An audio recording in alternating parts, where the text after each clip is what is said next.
নৌকা করে পাটনায় যাইছো বাবু পাটনায় চলে তো এইটুখানি বোধহয় শেষ দুর্ভোগ বাকি ছিল যেটা আমাদের সাথে চলছে। আমার খুব ইচ্ছা ছিল আমার ফ্যামিলির লোকজনদের নিয়ে এই কুম্ভে আসা। পুরো রেড, পুরো রেড, পুরো রেড। আমি এই বোধটাকে তুমি যতক্ষণ না শেষ করে দিচ্ছ ততক্ষণ তুমি কিচ্ছু থেকে বেরোতে পারবে না। গ্রামের রাস্তা তো ঠিক থাকে না, আর গুগল সবসময় সঠিক ইনফরমেশন দেয় না। হরে হরে মহাদেব, সবই তার ইচ্ছা।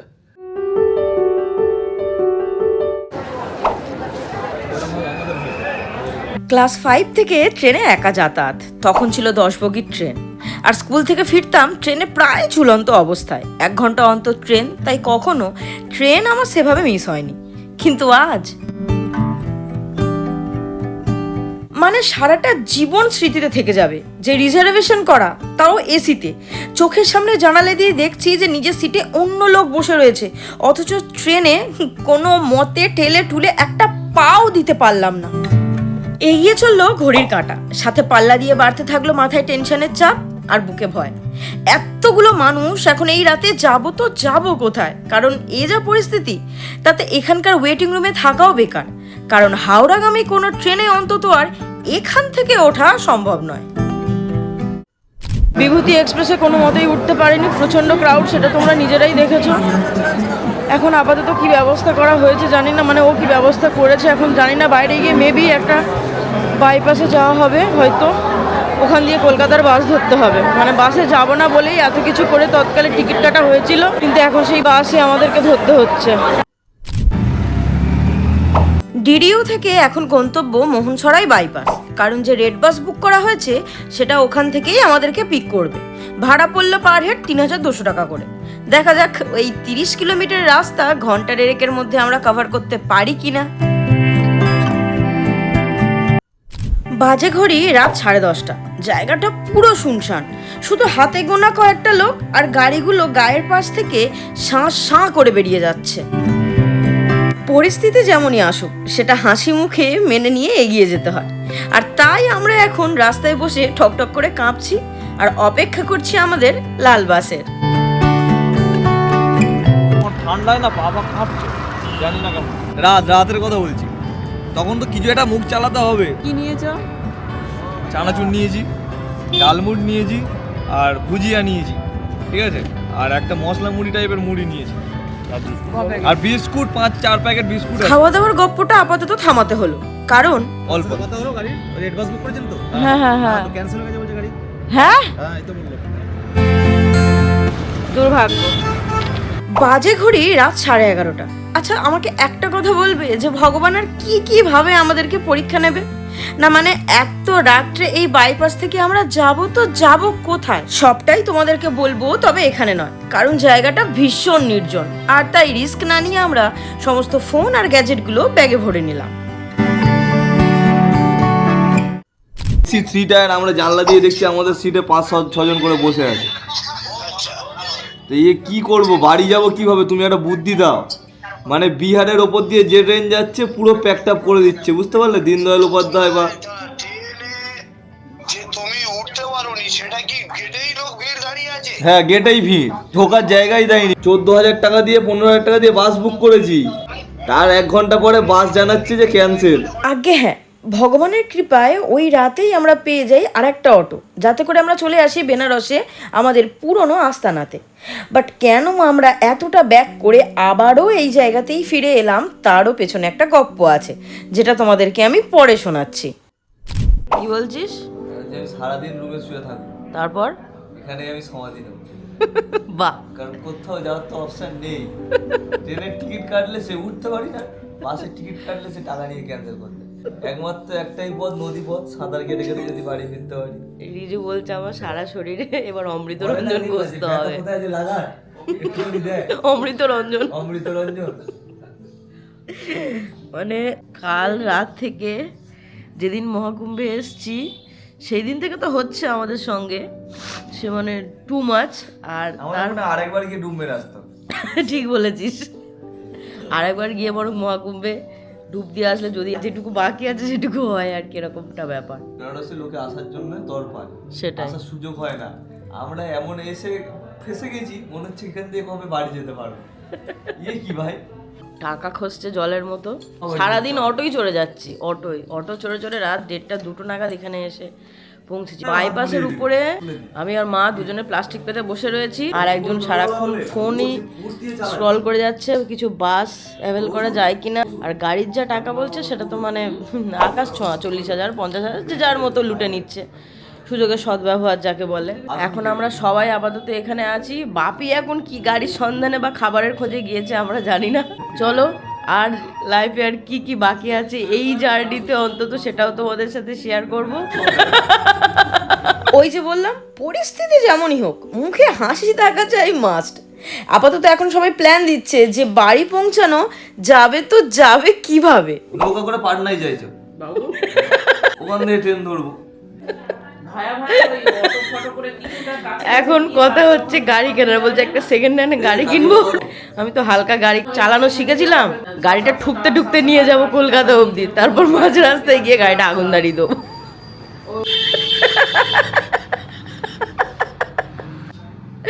বেনারসেই রয়ে যাব এইভাবে, ঘাটের ধারে শুয়ে থাকবো সবাই।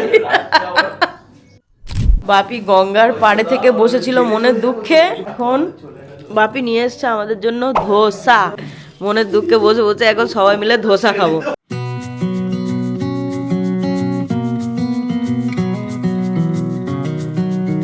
তোমরা কেউ ব্ল্যাক হোল সম্বন্ধে পড়াশোনা করেছো? যারা জানো তারা জানো ব্ল্যাক হোল থেকে কিছু বেরোতে পারে না। তো আমরাও এরকম একটা অদ্ভুত ব্ল্যাক হোলের মধ্যে পড়ে আছি, চেষ্টা করছি যাওয়ার, কিন্তু আবার ওই একই জায়গায় ফেরত চলে আসছে। শরীর মন দুটোই বিধ্বস্ত। এরপরে কি হবে সত্যিই জানি না। এইটাই তো আশ্রমটা, সাইকেল স্বামী আশ্রম, এইটাই তো।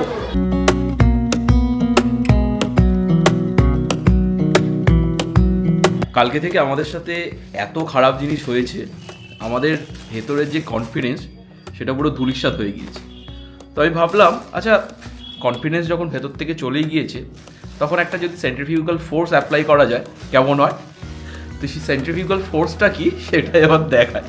এই দেখো, এত কিছুর মধ্যেও আমি সবার জন্য গিয়ে লাঞ্চ নিয়ে এসেছি, খুব ভালো ভালো, যে যেটা চেয়েছে তাদের সবার পছন্দের জিনিস এসছে। এগুলো ভাত সবে ঢালা হচ্ছে। এখানে চিকেন কারি আছে একদম পাতলা, ডাল আছে, আর আলু পোস্ত আছে, আর একটা মিক্স ভেজ আছে, আর আছে একটা খুব স্পেশাল জিনিস। সেই জিনিসটা কি দেখাই? ভিডিওটা বের করে দেখা তো কি আছে।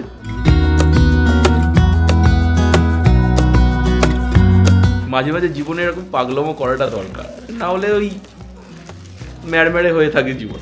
মানে কেকটা আনানোর কোনো মানে নেই, তাও আমার মনে হলো যে আনাই। মানে এত কিছু খারাপের মধ্যেও কিছু একটা আমরা সেলিব্রেট করি। কি সেলিব্রেট করবো জানি না, আমার মনে হলো কিছু একটা করে সেলিব্রেট, যা খুশি একটা সেলিব্রেট করা উচিত। আমরা তাই কেক আনিয়েছি। চলো খাওয়ার পরে আমরা কেক কাটবো, সবাই খাবো। মোটামুটি লাইফের ওই হারিয়ে যাওয়া কনফিডেন্সটাকে আরেকটু আপলিফ্ট করার চেষ্টা করছি আর কি সামহাও আমরা।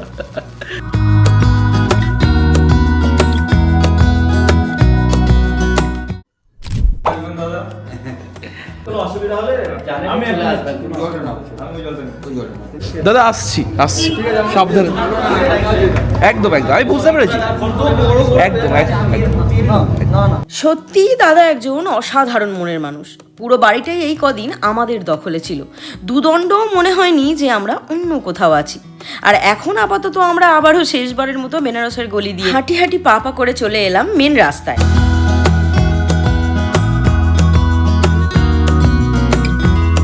সময় বলছে রাত 8টা।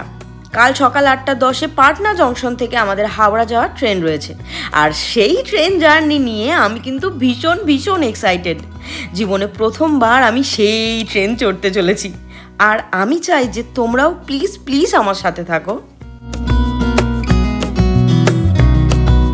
कोई दिक्कत नहीं है, अंदर 5 लोग हैं ना, सीट पे रखा जाएगा, कोई दिक्कत नहीं। এই যে চলে এসেছে আমাদের বেনারস থেকে পাটনা যাওয়ার সফর সাথী। যেতে সময় লাগবে 6 ঘন্টা, তবুও আমরা কিন্তু হাতে প্রায় 10.5 ঘন্টা নিয়েই বের হলাম।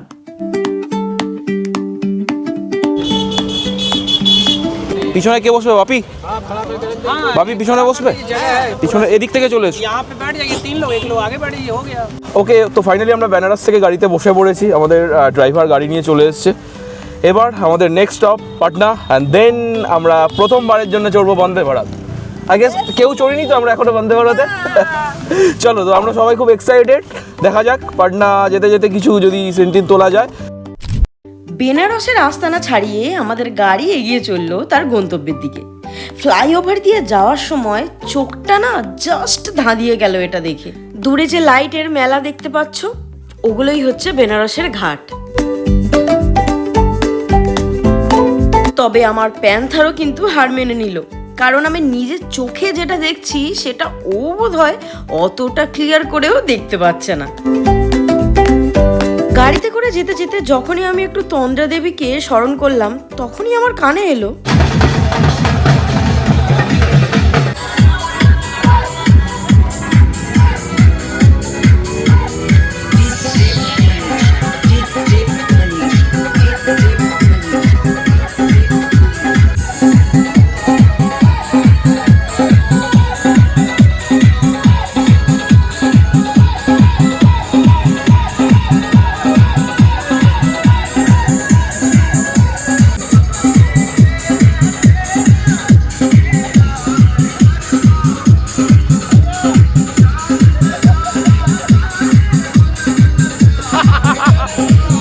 এক এক জায়গায় এক এক নিয়ম। কোথাও বর আসে গাড়িতে, আবার কোথাও বর আসে ঘোড়া। ওদের সাথে সাথে আমরাও বসে একটু এনজয় করলাম আর চলতে লাগলাম। শহরের ট্রাফিক জ্যামকে পিছনে ফেলে এখন আমরা হাইওয়ে ধরে নিয়েছি।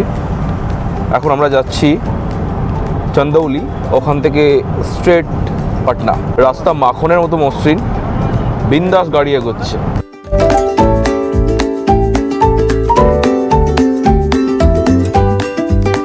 গাড়ি এগিয়ে চলেছে ঝড়ের গতিতে, বাট আমি এই সময় অন্য জগতে। আগের দিন আসলে যা কষ্ট হয়েছে, এখন তারই খেসারত স্বরূপ এই ঘুমটা দিচ্ছি।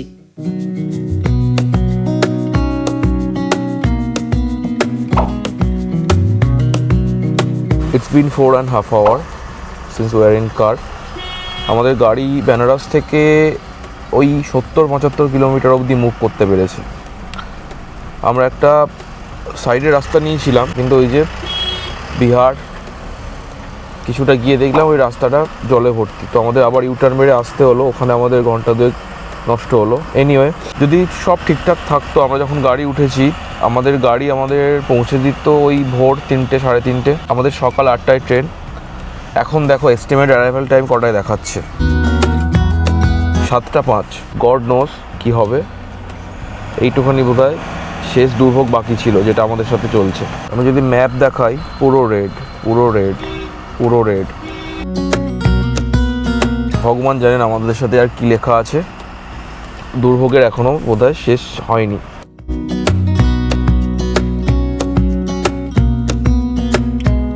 আমাদের গাড়ি এখন দাঁড়িয়েছে আরে মোহনিয়া বাইপাসের একটা পেট্রোল পাম্পে সিএনজি খেতে, আর আমরা নেমেছি একটু ফ্রেশ হতে। কিন্তু দুঃখের বিষয় এই যে এখানে মেয়েদের জন্য কোনো ওয়াশরুম নেই। ওই যে বলে আইয়ে না আমারে বিহার পে, হাইওয়ের ওপর এত বড় একটা ইন্ডিয়ান অয়েলের পেট্রোল পাম্প, কিন্তু এখানে কোনো মেয়েদের জন্য ওয়াশরুম নেই। আনফর্চুনেট, কিন্তু এটাই সত্যি। ঘড়ির কাঁটা বলছে এখন 4:45, মোবাইলের ম্যাপ বলছে এখনও পাটনা স্টেশন এখান থেকে 102 কিলোমিটার প্রায়। তো আমাদের অ্যারাইভাল টাইম দেখাচ্ছে অলমোস্ট 7:30। এখন রাস্তায় যদি জ্যাম থাকে তাহলে আমরা তো আবার আজকে ফেসে গেছি। দেখা যাক এবার শেষ যাত্রার মতো আমরা রক্ষা পাবো নাকি আবার আমাদের কোনো কঠিন পরীক্ষার মধ্যে দিয়ে যেতে হয়। চলো বাকি কথা গাড়িতে বসে হোক। 6 জন মানুষের মধ্যে 2 জন জেগে, একজন দেখাচ্ছে ম্যাপ আর একজন ছুটি নিয়ে চলেছে গাড়ি, শুধু একটাই আশায় যদি ট্রেনটা ধরানো যায় আর কি। সকাল এখন প্রায় হব, অপেক্ষা শুধু সূর্যের প্রথম ঝলক দেখার।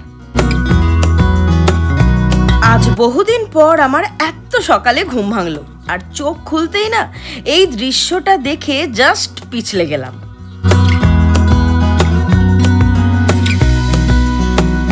Good morning from Patna national highway. ঘড়ির কাঁটা এখন বলছে 6:20, আর ফোনের ম্যাপ বলছে এখনও আমাদের পাটনা জাংশন পৌঁছাতে ওই 21-22 কিলোমিটার মতো লাগবে। সময় দেখাচ্ছে ওই মোটামুটি 45 মিনিট। সব যদি ঠিক থাকে আমরা এই ট্রেনটা পেয়ে যাবো আশা করছি।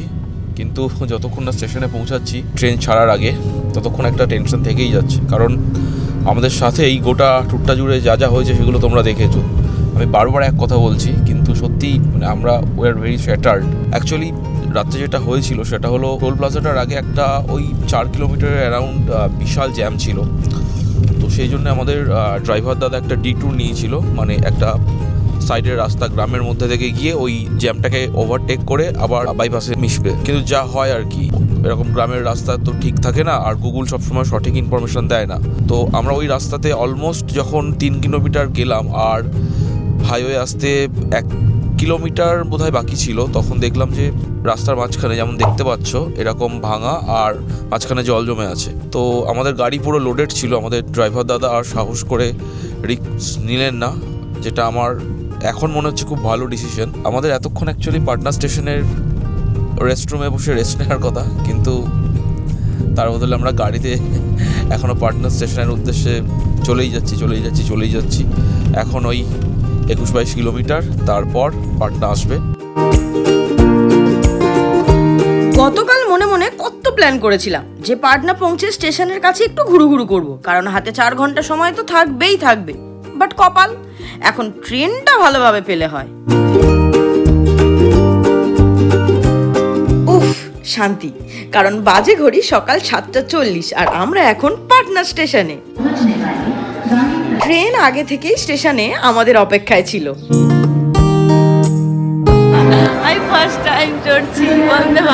অনেক যুদ্ধের পর একাধারে প্রথম আনন্দের কারণ হলো যে ট্রেনটা আমরা শেষমেশ পেয়েই গেলাম, আর দ্বিতীয় হলো অবশ্যই ভাবে প্রথমবার বন্দে ভারত চড়ার আনন্দ।